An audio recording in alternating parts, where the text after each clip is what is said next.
이에 12를 세우셨으니. 마태복음 9장 35절에서 10장 1절, 마가복음 3장 13절에서 19절 말씀입니다. 예수께서 모든 도시와 마을에 두루 다니사 그들의 회당에서 가르치시며 천국 복음을 전파하시며 모든 병과 모든 약한 것을 고치시니라. 무리를 보시고 불쌍히 여기시니 이는 그들이 목자 없는 양과 같이 고생하며 기진함이라. 이에 제자들에게 이르시되 추수할 것은 많되 일꾼이 적으니 그러므로 추수하는 주인에게 청하여 추수할 일꾼들을 보내주소서 하라 하시니라. 예수께서 그의 12 제자를 부르사 더러운 귀신을 쫓아내며 모든 병과 모든 약한 것을 고치는 권능을 주시니라. 또 산에 오르사 자기가 원하는 자들을 부르시니 나아온지라. 이에 12를 세우셨으니 이는 자기와 함께 있게 하시고 또 보내사 전도도 하며 귀신을 내쫓는 권능도 가지게 하려 하심이로라. 이 12를 세우셨으니 시몬에게는 베드로란 이름을 더하셨고 또 세베대의 아들 야고보와 야고보의 형제 요한이니 이 둘에게는 보아녹의 곧 우리의 아들이란 이름을 더하셨으며 또 안드레와 빌립과 바돌로메와 마테와 도마와 알페오의 아들 야고보와 및 타데오와 가나나인 시몬이며 또 가룟 유다니 이는 예수를 판 자더라. 할렐루야. 우리 하나님께 감사와 영광의 박수 올려드리겠습니다. 축복된 주일 예배 자리에 나오신 모든 성도님들과 실시간 온라인 생방송으로 함께하고 계신 국내 모든 성도님들에게 하나님의 은혜가 충만하게 임하기를 축원합니다. 우리 하나님께 한번 기도하고 말씀 보겠습니다. 사랑하는 아버지, 은혜를 감사합니다. 오늘도 주의 은혜로 이 공간을 덮어주시고 부족한 종은 엄존히 감추시고 말씀하시옵소서. 예수님 이름으로 기도했습니다. 아멘. 지난 2주 동안 우리는 예수님께서 베드로를 어떻게 만나시고 부르셨는지를 함께 살펴보았습니다. 오늘은 베드로 시리즈를 보다 큰 맥락에서 이해할 수 있도록 예수님께서 12 제자를 어떻게 세우셨는지를 전체 큰 그림을 한번 살펴보기를 원합니다. 우리 주님이 이 세상에 계셨을 때 그분의 가장 큰 관심은 일이 아니라 사람이었습니다. 잃어버린 영혼을 구원하고 그들을 하나님의 군대로 양육해 가는데 주님은 정말 자신의 최선을 쏟아부으셨습니다. 특히 그렇게 부르신 사람들의 일부를 주님의 제자로 부르셨죠. 그들은 주님의 동역자입니다. 주님의 손과 발이 되어서 예수님이 하신 일들을 그대로 해나가는 사람들인 것입니다. 주님은 건물이나 돈이나 시스템으로 일하기보다는 일단 제자들을 통해서 일하십니다. 주님께서는 어떤 역사를 시작하시기 전에 사람을 먼저 찾으시고 그들을 구원시키시고 준비시키십니다. 주님은 제자들과 함께 사시면서 그들을 훈련시키셨습니다. 제자란 스승과 워낙 많은 시간을 함께 보냈기 때문에 자기도 모르게 무의식적으로 스승을 너무 닮은 사람들이에요. 말하는 거나 생각하는 거나 행동하는 것이. 그래서 예수님의 3년 공생애 뒤에 남기신 것은 건물이 아닙니다. 책이 아닙니다. 시스템이 아닙니다. 12 제자였습니다. 그리고 그 12 제자가 세계를 바꿉니다. 교회는 건물이 아니라 사람입니다. 하나님을 제대로 체험한 성령의 사람들, 하나님의 손에 붙잡혀서 광야를 통과하고 기도와 말씀으로 빚어진 사람들, 하나님께 겸손히 의지하는 주님의 제자들이 얼마나 있는가에 따라서 그 교회가 얼마나 부흥하느냐, 그 교회가 얼마나 건강한가가 결정이 됩니다. 제자는 헌신자들입니다. 말을 앞세우는 사람들이 아니라 모두 몸을 던져 일하는 사람들입니다. 그래서 그런지 주님께서 선택하신 12 제자들은 모두 놀고 먹는 사람들이 아니었어요. 각자의 자리에서 세상적인 직업을 가졌다 할지라도 땀 흘려 일하는 사람들이었습니다. 이제 그들이 헌신의 방향을 하나님의 일로 바꾸니까 또 달라졌죠. 사람이 많아도 구경꾼이 많은 교회, 팔짱 끼고 땀 흘리지 않는 사람들이 많은 교회는 능력이 없습니다. 정말 몸으로 헌신하는 제자가 몇 명이나 되는가가 중요한데 이런 헌신이 억지로 강요해서 나오지 않습니다. 예수님을 만난 체험이 정말 뜨겁다면 자기가 알아서 기쁘게 헌신하는 줄로 믿습니다. 하나님은 이런 헌신자들을 통해서 세상을 바꾸어 가십니다. 우리가 또 주목해야 할 점은 예수님께서 12제자를 세우신 시점이 예수님의 공생의 3년 중에 두 번째 해에 접어들던 때였다는 사실이에요. 그러니까 예수님을 구름대처럼 따라다니는 무리들이 있었지만 예수님께서 공식 제자를 세우시기까지는 한 1년을 지켜보셨다는 사실을 우리가 알 수가 있고, 우리도 성급하게 사람 세워서는 안 된다는 것을 알 수가 있죠. 이때가 언제냐 하면 예수님께서 유대 종교 지도자들로부터 본격적인 핍박을 받기 시작하던 시점입니다. 예수님께서 자신을 죽이려는 음모가 서서히 다가오고 있음을 아셨습니다. 그래서 장차 닥칠 십자가 죽음을 염두에 두고 미리 제자들을 선택해서 훈련해 가신 거예요. 제자를 세운다는 것은 떠날 준비를 한다는 뜻입니다. 욕심이 없다는 뜻이고 그 자리에 집착하지 않는다는 뜻입니다. 자기가 끝까지 그 자리를 움켜쥐려는 사람은 절대 제자 만들지 않습니다. 자기 혼자 다 하려는 사람은 제자 못 만듭니다. 주님께서는 자신이 없으실 때, 자신이 죽고 부활승천하신 뒤에도 이 땅에서 주님의 손과 발이 되어서 주님이 하시던 일을 계속할 사람들을 준비시키신 거예요. 자, 그런데 이 제자는 어떻게 뽑고 어떻게 준비시킵니까? 세상 기업에서도 나름대로의 기준이 있죠. 제가 기업체 리더십 강의 가서 그 임원들 훈련시킬 때 그 기업 인사 책임자한테 맨날 물어보는 질문이 그거예요. 이 기업에서는 어떤 기준으로 사람을 뽑습니까?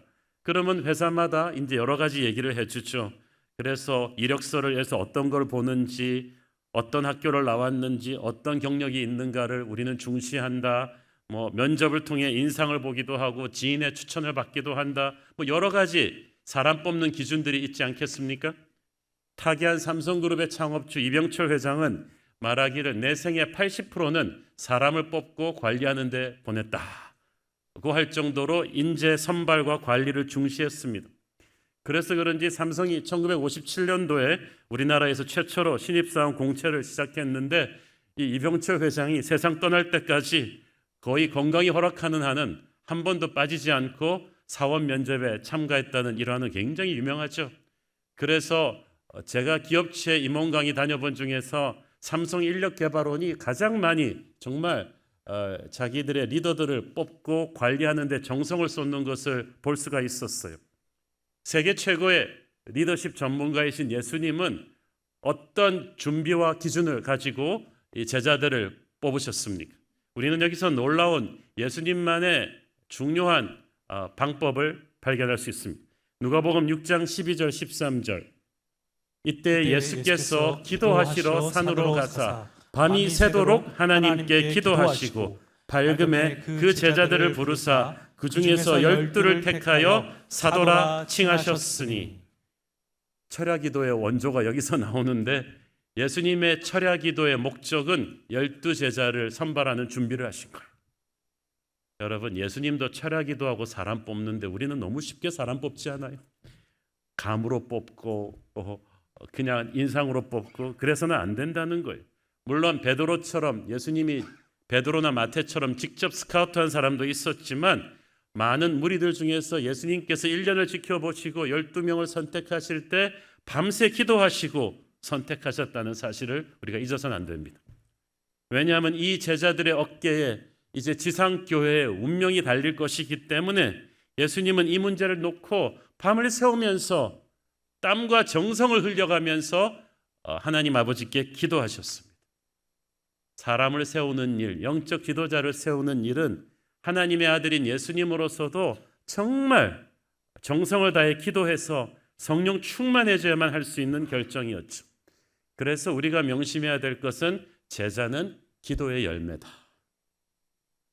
우리는 사람들을 세우기 전에 반드시 기도해야 합니다. 그것도 대충 해치우는 기도가 아니라 온 마음과 정성을 다하는 기도를 하십시오.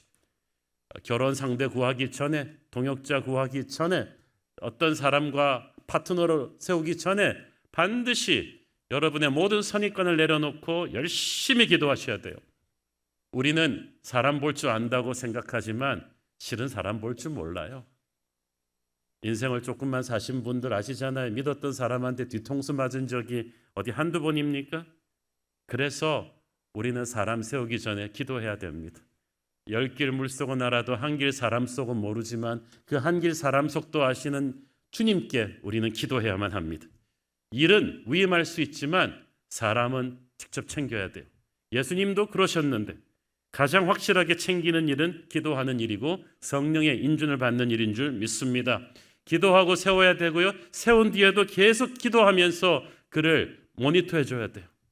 제가 딴 건 교회가 커질수록 딴 건 다른 사람한테 위임해도 절대 위임 안 하는 건 우리 부목사님들 뽑고 세우고 계속해서 부목사님들의 목회 리더십이 업그레이드 되도록 제가 AS합니다.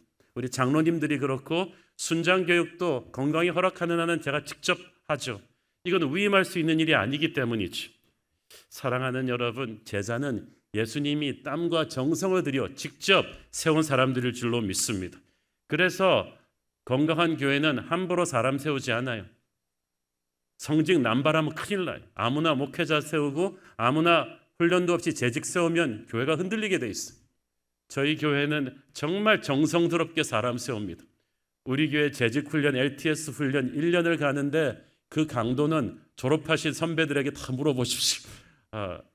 목회자들과 장로님들과 재직들과 순장님들과 CS 멘토들과 뉴젠 주일학교 선생님들과 커브 리더들을 우리는 기도하면서 뽑고 계속해서 훈련합니다. 그래서 그들이 각자의 위치에서 교회를 섬기고 영혼을 양육하고 있죠. 그러므로 여러분 그들의 권위를 존중해 주셔야 됩니다. 제자를 세우는 목적이 세 가지가 있습니다. 마가복음 3장 14절 15절 읽습니다. 이에 12를 세우셨으니 이는 자기와 함께 있게 하시고 또 보내사 전도도 하며 귀신을 내쫓는 권능도 가지게 하려 하심이라. 자, 세 가지 중요한 포인트가 나오죠. 첫째는 주님과 함께 있게 하기 위함이고, 둘째는 전도하게 하기 위함이고, 셋째는 귀신을 내쫓는 영적인 전사로 세우기 위함입니다. 주님의 제자라면 이 세 가지 목적을 위해 항상 헌신하고 있어야 된다는 뜻이에요. 첫째는 주님과 함께 있게 하려 합니다. 이게 제일 중요합니다. 그들은 예수님과 함께 먹고 자면서 일반 군중과는 완전히 차별화된 인생 멘토링을 받았죠. 수천 명에게 주지 않던 시간과 곁을 주님은 이 12제자한테 주셨어요. 제자 훈련은 단순한 교리 강의 듣고 교재 한 권 떼는 것이 아닙니다. 진정한 제자 훈련은 삶을 나누는 거예요. 인격을 나누는 거예요. 그래서 삶의 깊은 부분까지도 단순한 성경 지식이 아니라 자기의 재정관 그리고 가치관, 자녀 교육 문제 이런 것들을 다 오픈하는 거예요. 대단히 어렵습니다. 괜히 그렇게 했다가 이 사람이 내게 실망하고 배신하면 어떡하나 하는 두려움도 있습니다. 하지만 그런 두려움조차 하나님께 맡기고 삶을 나누어야 영혼이 제대로 변하죠. 그래야 제대로 된 제자가 나옵니다. 그래야 군중이 군대가 될 수 있습니다. 제자 훈련의 첫 번째 목적은 이 제자는 평생 주님과 함께하기 위함이다. 이 말은 제자가 된 뒤에도 우리는 계속해서 인생의 최우선 순위를 주님과 교제하는 데 두어야 된다는 거죠. 항상 말씀 앞에, 기도 앞에 자신의 최우선 순위를 바치고 있는 사람이 바로 제자인 것입니다. 우리가 유튜브 보는 시간, 잡담하는 시간, 취미생활하는 시간, 세상 뉴스 보는 시간이 우리가 매일 주님과 말씀과 기도로 교제하는 시간보다 더 많다면 우리는 부끄러운 줄 알아야 되죠. 그러면 세상을 이길 수가 없죠. 우리는 주님과 충분한 시간을 확보하는 것이 중요합니다. 두 번째로 주님은 제자들이 전도자가 되기를 원하셨어요. 제자는 그리스도의 편지입니다. 우리가 가는 곳은 다 주님이 파송하신 선교지예요. 그래서 어디 가든지 주의 복음을 전하셔야 돼요. 저는 여러분이 교회만 머무르는 분들이 아님을 알고 있습니다. 직장에도 가셔야죠. 아파트 동대표도 하세요. 조기축구회 회장도 하세요. 자전거 클럽 회장도 하세요. 다만 여러분은 거기에 주님의 편지로 가 있다는 사실만 명심하십시오. 여러분이 가 있는 그곳이 새로운 교회 선교지인 줄로 믿습니다. 한번 쭉 써봐야겠어요. 여러분이 몸담고 있는 동호회와 직장과 이런 거 다 해가지고 고등학교 동창회 회장도 하세요. 그렇게 다 해가지고 여러분의 그 선교지가 확장되기를 바랍니다. 마태복음 9장 37절 38절 이에 제자들에게 이르시되 추수할 것은 많되 일꾼이 적으니 그러므로 추수하는 주인에게 청하여 추수할 일꾼들을 보내주소서 하라 하시니라. 추수할 일꾼은 누구냐? 하나님의 말씀을 전해서 전도할 사람들이죠. 우리가 할 일이 많지만 가장 중요한 사명은 복음 전도인 줄로 믿습니다. 숫자가 중요하냐? 중요해요. 어린 양의 혼인잔치에 참여할 모든 백성과 족속 방언에 잃어버린 영혼들을 주님은 기다리고 계시고 그 영혼들이 주님의 나라로 올 수 있는 유일한 방법은 제자들의 전도입니다. 하나님은 우리 안에 성령의 불을 주셨습니다. 그 불은 복음 전파를 위해 주신 줄로 믿습니다. 하나님께서는 오늘도 낙심과 불의와 악이 가득한 세상 속으로 하나님의 일꾼들을 보내십니다. 세상 사람들은 다 뉴스 보면서 나라 욕하고 시대 욕을 해도 우리는 그것 때문에 존재하는 줄을 알아야 돼요. 이 절망적인 세상에 하나님의 유일한 도구는 바로 여러분들이에요. 우리는 배와도 같아요. 배를 만들 때 박물관 디스플레이용으로 만들지 않습니다. 배는 거친 바다를 뚫고 항해하기 위해 만들어진 것입니다. 그래서 제자는 자기가 배라는 사실을 알아야 돼요. 여러분이 출근할 때 동창회 모임 갈 때 하나님은 기대하고 지켜보십니다. 저 선교지로 나의 아들을 나의 딸을 보냈는데 오늘 저 아들과 딸이 얼마나 나를 전할 것인가, 그를 통해서 얼마나 많은 사람들이 그리스도를 느끼게 될 것인가를 하나님과 천군 천사들이 여러분이 출근할 때마다 가게 오픈할 때마다 지켜보고 계신 거예요.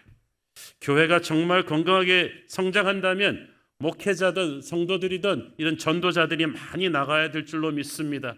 교회가 이 복음 전도의 야성을 잃어버리면 끝나는 거예요. 예수 믿는다는 것은 그런 의미에서 모험의 땅으로 파송되는 개척자가 바로 제자다. 이걸 우리가 알 수가 있죠. 로마서 10장 17절을 보십시오. 그러므로 믿음은 들음에서 나며 들음은 그리스도의 말씀으로 말미암았느니라. 그리스도의 말씀을 누가 들려주겠어요? 제자가 들려주는 거예요. 여러분이 오직 세상을 구할 수 있는 예수님의 편지인 줄로 믿습니다. 세 번째 제자를 세우시는 목적은 귀신을 내쫓게 하심이. 귀신을 내쫓는 권능에서 여기서 내쫓다는 헬라어는 아주 거칠고 단호하게 쫓아내는 걸 말합니다. 귀신과는 타협과 대화가 있을 수가 없어요. 주님께서는 모든 제자들에게 그들이 파송되는 곳에 가서 전도하기 전에 먼저 그 땅의 악한 영들을 제압할 수 있는 권세를 주셨어요. 여러분이 이 권세를 믿지 않고 가서 이성적으로 전도하면 100이면 100 다 실패할 거. 이상하게 안 돼요. 어떤 얼음 유리벽 같은 게 막고 있어요. 왜냐하면 마귀는 세상의 권세 잡은 자거든요. 일본에 뭐 귀신이 100만 개가 넘는다 그러지 않나요? 우리나라 제주도도 가보니까 뭐 18,000개가 넘는 지역 신들이 있다 그러더라고요. 모든 어둠의 권세가 우리의 활동 앞에 방어막을 치고 있기 때문에 제자는 먼저 가서 예수의 이름으로 그 권세를 묶어야 되는 줄로 믿습니다. 음부의 권세를 무너뜨릴 수 있는 강한 영적인 전사가 바로 제자입니다. 마귀는 강합니다. 교활합니다. 우리의 힘으로는 이길 수가 없기 때문에 하늘의 능력이 필요해요. 마태복음 10장 1절 봅니다. 예수께서 그의 12제자를 부르사 더러운 귀신을 쫓아내며 모든 병과 모든 약한 것을 고치는 권능을 주시니라. 영어 성경에는 evil spirits, 악한 영들을 쫓아낼 수 있는 권세를 주셨다는 거예요. 여러분, 많은 분들이 이 얘기하면은 조금 움츠려요. 전 그런 권세 없는데요. 성경에서 줬다 그랬는데 왜 없다 그래요? 우리가 이것을 받고도 사용하지 않기 때문에 없다고 생각하는 거죠. 요즘 차들 아주 이제는 스마트 키로 이제 바뀌고 굉장히 디지털라이즈해서 나오죠. 여러분, 자동차 새로 바꾼 자동차의 모든 펑션을 아십니까?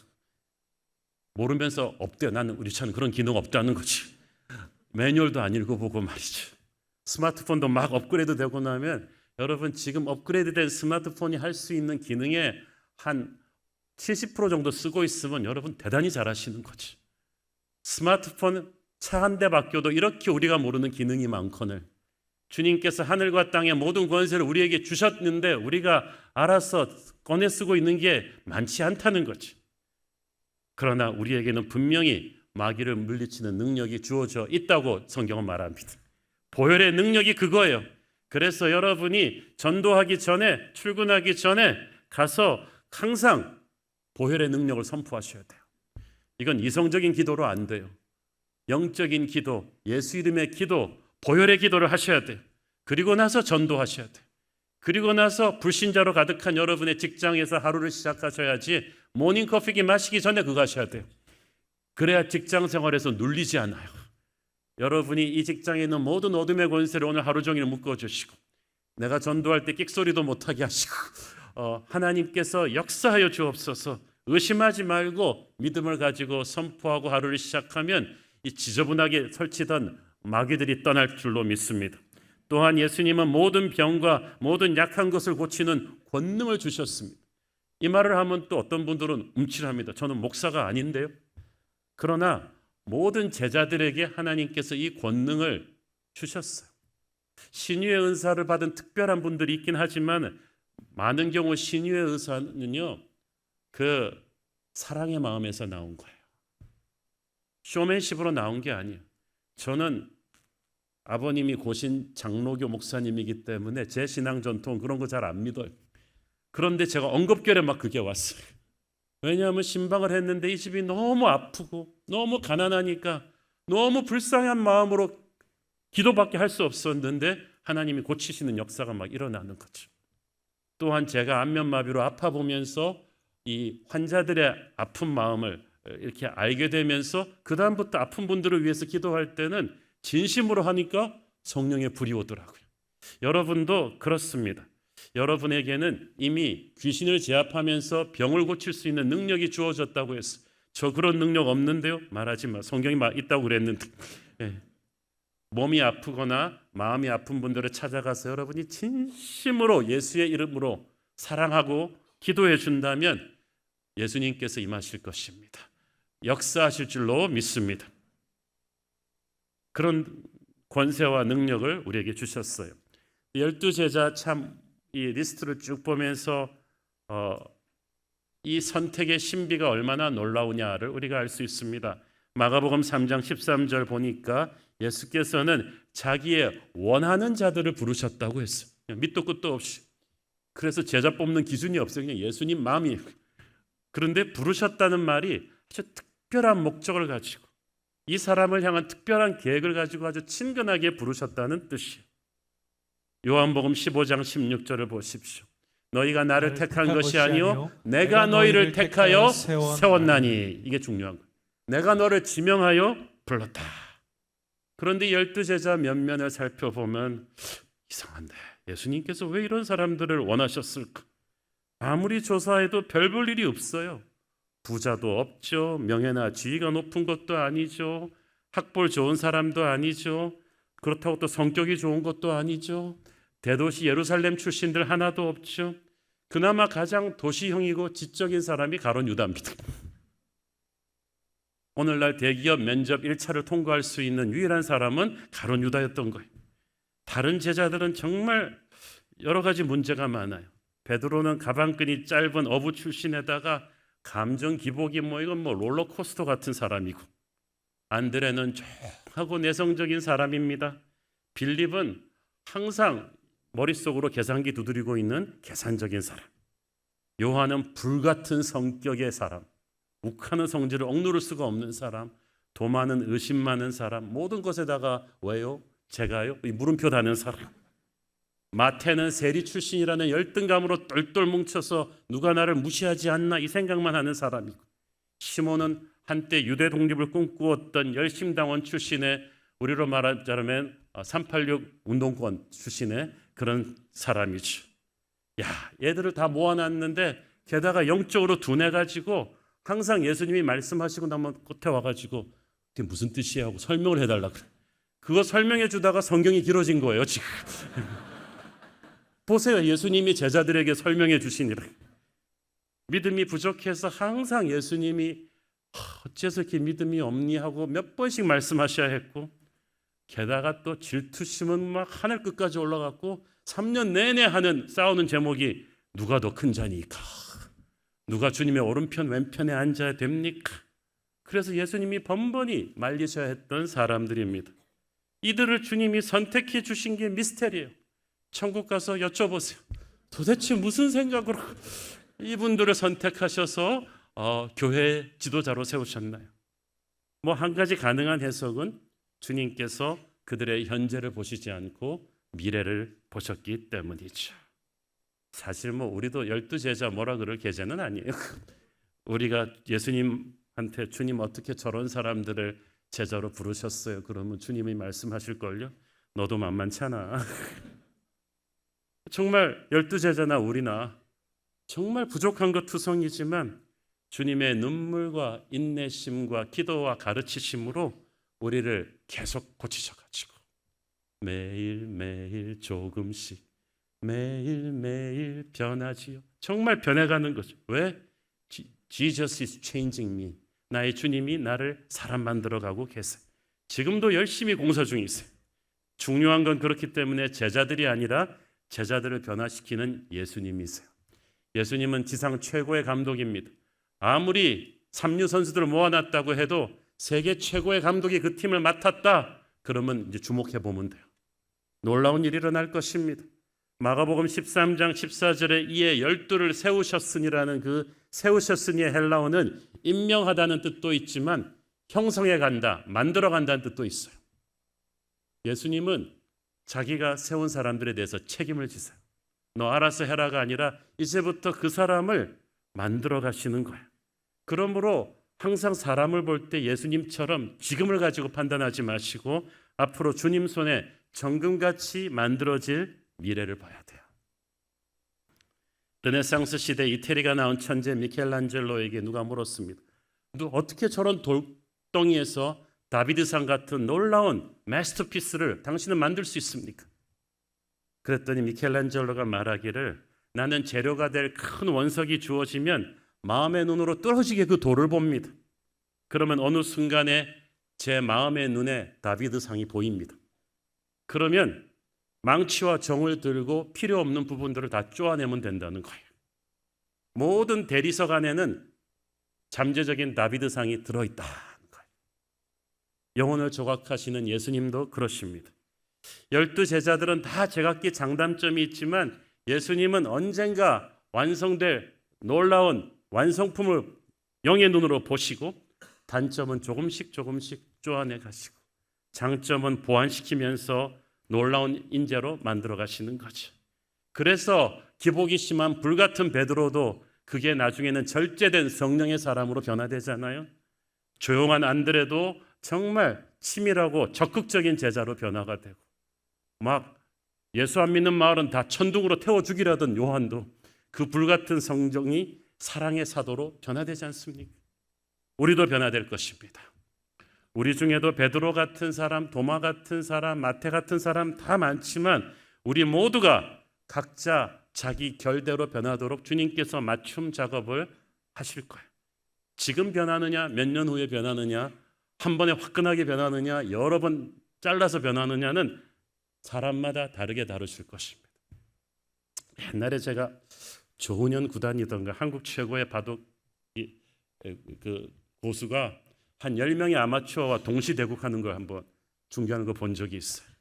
뭐 10명의 아마추어도 아마추어 대회에서는 다 우승한 사람들인데 그 사람들은 땀을 뻘뻘 흘리면서 하는데 조은현 구단은 슬슬 지나다니면서 한 번씩 툭툭 놔주고 이제 가는데 한 번 놓고 나면 저쪽은 또 이걸 하기 위해서 또 막 몇 시간씩 고민하는데 제가 그걸 보면서 느낀 게 있어요. 야, 한국 최고의 바둑 고수도 10명을 동시에 상대할 수가 있는데 예수님께서 천지를 다스리는 예수님께서 12제자 각각 다르게 동시에 다루는 게 이게 문제겠는가? 각자 다른 판이지만 주님의 마음에는 그림이 있어요. 도마를 다루는 방법과 베드로를 다루는 방법이 다 다릅니다. 중요한 건 우리가 예수님을 믿고 순종한다면 우리 모두는 하나님의 시간에 놀랍게 변하게 될 줄로 믿습니다. 그러므로 각자의 단점 보고 자기 단점만 보고 낙심하지 마시고 옆 사람과 비교하면서 나는 왜 이렇게 늦지 그러면서 비교하지 마시고 하나님의 눈으로 자신을 보고 용기를 내십시오. 내 생각에는 내가 나를 봐도 한심하지만 우리 주님이 나를 작업하고 있다. 오늘 본문 끝에 보면 예수님을 배신한 가룟 유다 이름도 소개되었어요. 저 같으면 이런 사람 이름은 좀 삭제했을 텐데 기억하기 싫은 이름인데 굳이 놨어요. 많은 사람들이 말합니다. 주님은 가룟 유다가 배신할 것을 아시지 않았겠는가? 배신할 거 알면서 왜 제자로 택하셨나? 그러나 하나님은 우리에게 자유의지를 주셨어요. 누가 죄 지으라고 배신하라고 만드셨어요? 누가 이혼하려고 결혼하게 했어요? 다 처음에는 믿고 하는 거예요. 잘못은 가룟 유다가 한 것이지 선택하신 주님이 아니에요. 오히려 유다도 처음에는 베드로, 안드레, 요한 같은 엄청난 영적인 자질이 있었기 때문에 주님이 선택하셔서 부르셨을 것이고 다른 제자들과 똑같은 정성을 들이셨을 거예요. 베드로 호텔에서 뷔페 먹이고 가룟 유다는 설렁탕 먹이고 이런 거 아니란 말이죠. 똑같은 정성을 들였는데 가룟 유다의 자유의지였어요. 어느 순간인가 마귀에게 틈을 준 거예요. 그래서 그는 주님과 함께 있으면서도 거듭나지 못했어요. 지금도 마찬가지예요. 교회를 나오면서도 세상적인 생각과 아집을 배우리지 못한 사람은 변하지를 않아요. 그렇지만 주님은 기다리십니다. 주님은 유다의 마음속에 불순한 생각이 싹 틀 때도 아셨을 거예요. 그러나 끝까지 회개하고 돌아오기를 기다리셨을 것입니다. 저는 가룟 유다를 품으시는 예수님의 모습에서 주님이 얼마나 우리를 인내하시고 기다려주시는가, 얼마나 우리를 믿어주시는가를 볼 수가 있습니다.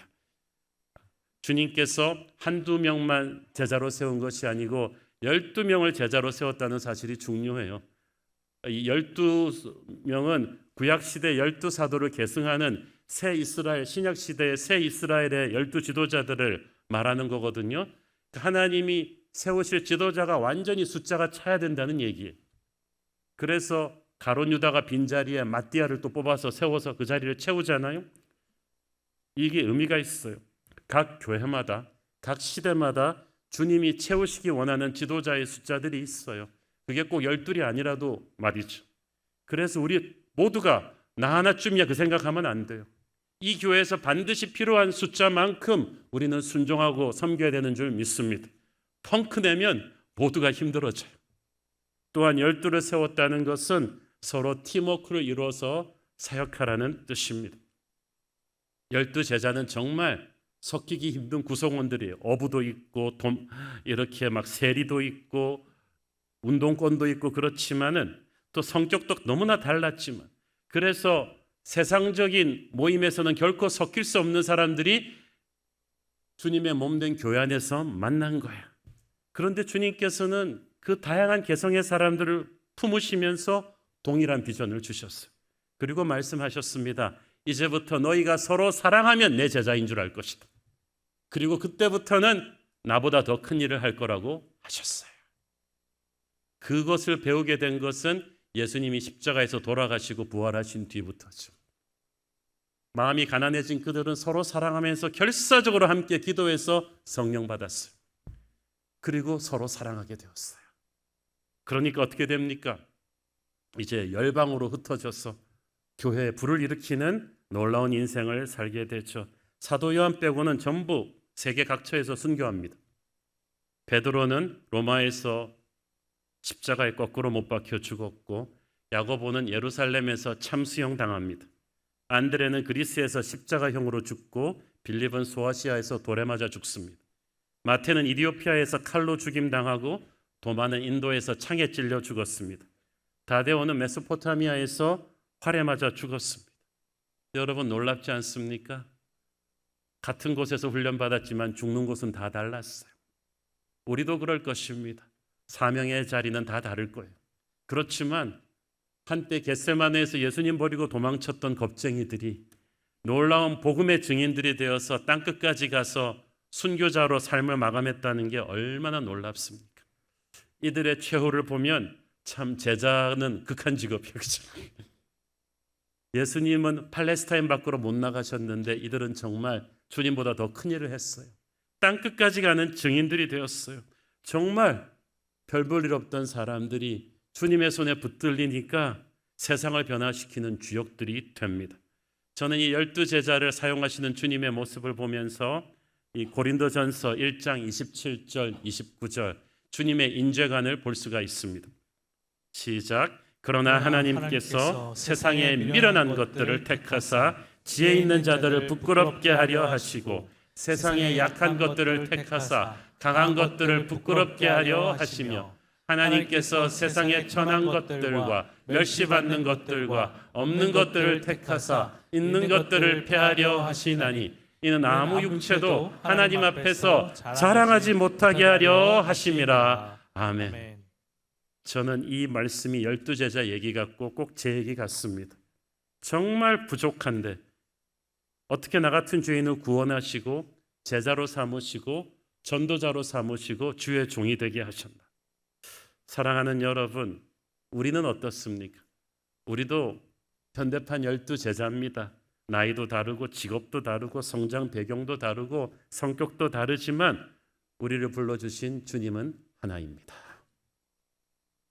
저는 주님이 목사로 부르셨고 여러분은 성도로 부르셨어요. 우리 목회자들은 성도들을 말씀과 기도로 세우라고 부르셨고 성도들은 세상 속으로 들어가서 예수님의 향기를 전하는 전도자가 되라고 부르셨어요. 우리가 서로 사랑하고 격려한다면 주님이 우리를 통해서 놀라운 일을 행하실 것입니다. 우리가 정말 기억해야 되는 것은 제자도와 사도성의 연관점이에요. 마가복음 3장 14절에 보면은 이에 12를 세웠다고 했는데 영어 성경에서는 12 apostol이에요. 사도예요. 마태복음 10장 2절에서도 12 사도의 이름이라고 말합니다. 제자는 궁극적으로 사도가 됩니다. 사도는 보내심을 받은 자들이에요. 제자란 주님 곁에 머무르기 위해서 존재하지만 사도란 사명의 땅으로 보내심을 받기 위해 준비되는 사람입니다. 그래서 제자는 머무르지만 영원히 머무르지 않습니다. 파송되기 위해서 머무르는 거예요. 제자란 단순히 지식을 습득하는 학생이 아닙니다. 영적인 전쟁터에서 싸울 군사입니다. 군사들이 군막에 머무르는 건 훈련받을 때지 영원토록 군막에 머무르면 안 되죠. 군사는 군막에서 준비되어서 전쟁터로 나가야 되는 존재들입니다. 그러므로 교회는 이런 영적인 야성을 가져야 돼요. 안주하면 안 돼요. 우리는 흩어지기 위해 모이는 곳인 줄 믿습니다. 그렇지만 지금 떠나면 안 되죠. 아직 훈련이 덜 됐기 때문이죠. 보면 안 떠나야 될 사람은 떠나려고 그러고 떠나야 될 사람은 안 떠나고 우리가 성숙하고 단단한 믿음을 갖고 나서 떠나야 돼요. 예수님의 제자들도 그랬습니다. 십자가 부활 사건 체험하고 오순절에서 성령 받고 나서 진짜 영적 지도자들이 되기 시작하니까 그때부터 서서히 하나님이 한 명, 두 명씩 떠나보냅니다. 같은 시간에 같은 장소로 가지도 않아요. 예루살렘과 유대와 사마리아 땅끝으로 동서남북으로 흩어지죠. 제자는 그래서 서로 비교할 필요 없어요. 사명의 땅이 다르다. 우리는 반드시 보냄받는 사도가 되어야 합니다. 주님께서 이 어두운 세상 곳곳으로 우리를 보내시게 될 것입니다. 제자는 세상으로부터 도피오는 사람들이 아닙니다. 오히려 훈련받고 세상으로 나가서 그리스도의 빛이 될 사람들인 줄 믿습니다. 저는 우리 새로운 교회에서 은혜 받고 훈련된 여러분이 세상 속으로, 열방 속으로, 미래 속으로 거침없이 들어가서 하나님의 나라를 확장시킬 주의 증인이 될 것이라고 확신합니다. 우리 기도하겠습니다. 주님 은혜를 감사합니다. 2000년 전이나 지금이나 주님께서는 변함없이 주의 제자들을 세우셔서 땅끝으로 증인 삼아 보내시는 줄 믿습니다. 우리를 사용하여 주시옵소서. 예수님 이름으로 기도했습니다. 아멘.